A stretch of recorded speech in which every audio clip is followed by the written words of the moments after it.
You wake up, it's October 1918. Your chest feels tight. Your head is pounding. Your body aches like you've been beaten. You think it's just a cold. Everyone has one. Your neighbor has it. Your coworker has it. The soldier who just came back from France has it. You try to stand. Your legs shake. By nightfall, your fever hits 104 degrees. By tomorrow morning, you'll be coughing blood. By tomorrow night, you might be dead. Not from war, not from famine, not from violence, from breathing. Welcome to the deadliest pandemic in modern human history. And this time, you are exactly the kind of person it wants. What if you lived during the Spanish flu? 50 million dead. Part 1. 1918. The world is already broken. It's 1918. World War I is still raging. 4 years of trench warfare. Mustard gas. Mass casualties. Europe is bleeding. And you?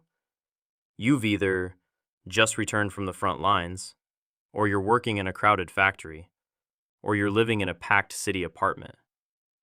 The world is exhausted, undernourished, stressed. Perfect conditions for something new. In March 1918, soldiers in Kansas start reporting flu symptoms.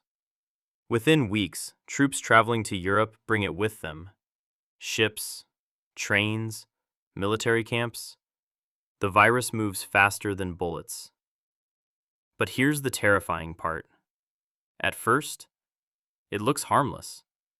People get sick, they recover, life continues, and then it mutates. Part 2. The second wave. The real killer. Summer 1918. The virus comes back. Stronger, faster, deadlier. You wake up feeling fine. By afternoon, you have a fever. By night, you can't breathe. Doctors start noticing something strange. Young, healthy adults are dying first.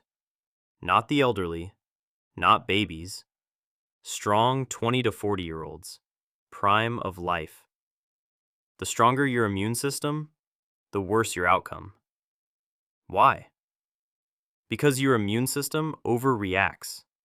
It launches something called a cytokine storm. Your body floods your lungs with immune cells. Inflammation explodes. Fluid fills your lungs. You drown inside your own body. Some patients turn blue from lack of oxygen. Doctors describe faces so dark blue they look almost black. People bleed from their noses, from their mouths, from their ears. Hospitals are overwhelmed in days. And you? You're exactly 25. Healthy. Strong. Recently exposed to crowds. You're in the most dangerous demographic possible. Part 3. Hospital Nightmare. Imagine you are taken to a hospital. Except hospital doesn't mean what you think. There are no ventilators, no antibiotics, no antivirals, no ICU. Just rows of beds and rows of bodies. Nurses work 18-hour shifts. Doctors collapse from exhaustion. In Philadelphia, a parade is held despite warnings. 200,000 people attend. 3 days later, every hospital bed is full. Within 6 weeks, 12,000 people are dead from one parade.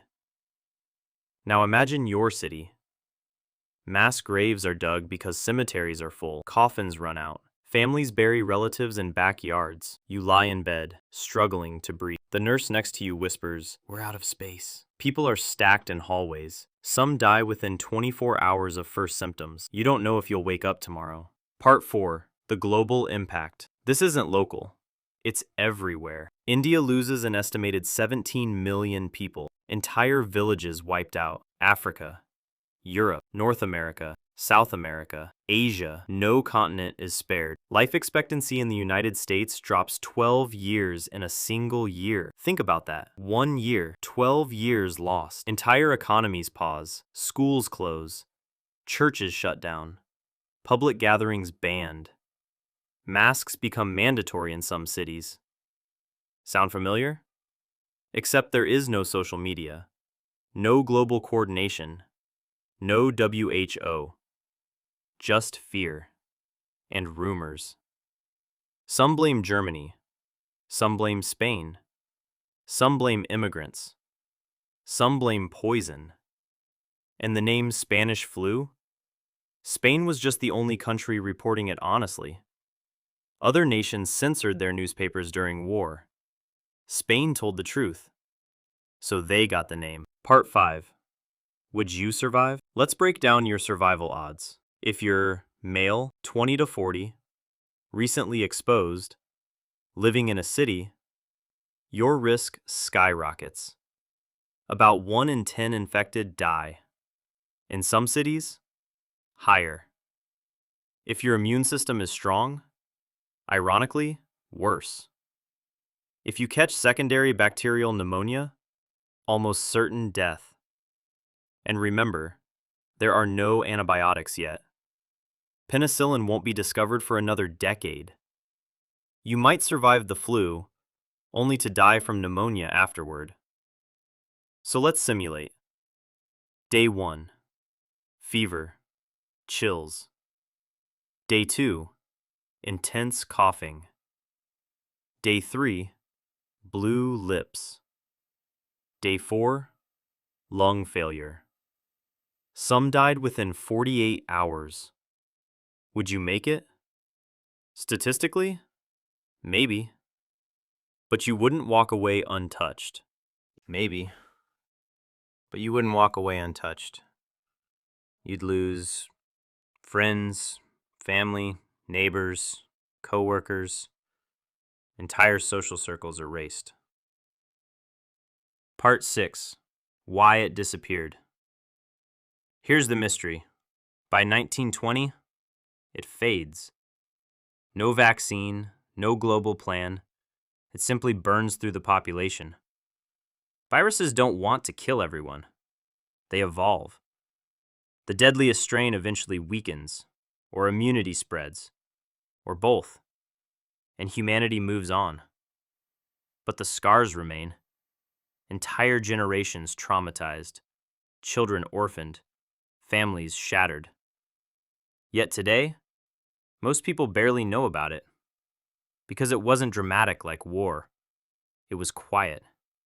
It happened inside homes, inside lungs, inside hospital wards. No explosions, just breathing. And then, not breathing. Final reflection. You survived World War I, or maybe you didn't. You survived famine, or maybe you didn't. But this invisible enemy killed more than the war itself. And history almost forgot it, until something similar happened 100 years later. Pandemics aren't rare, they're inevitable. The only question is, when the next one comes, will we remember the last one, or repeat the same mistakes? If you think you would have survived, comment. If you think you'd be gone in 3 days, comment. And if this changed how you see history, subscribe. Because next time, we're putting you somewhere even more dangerous.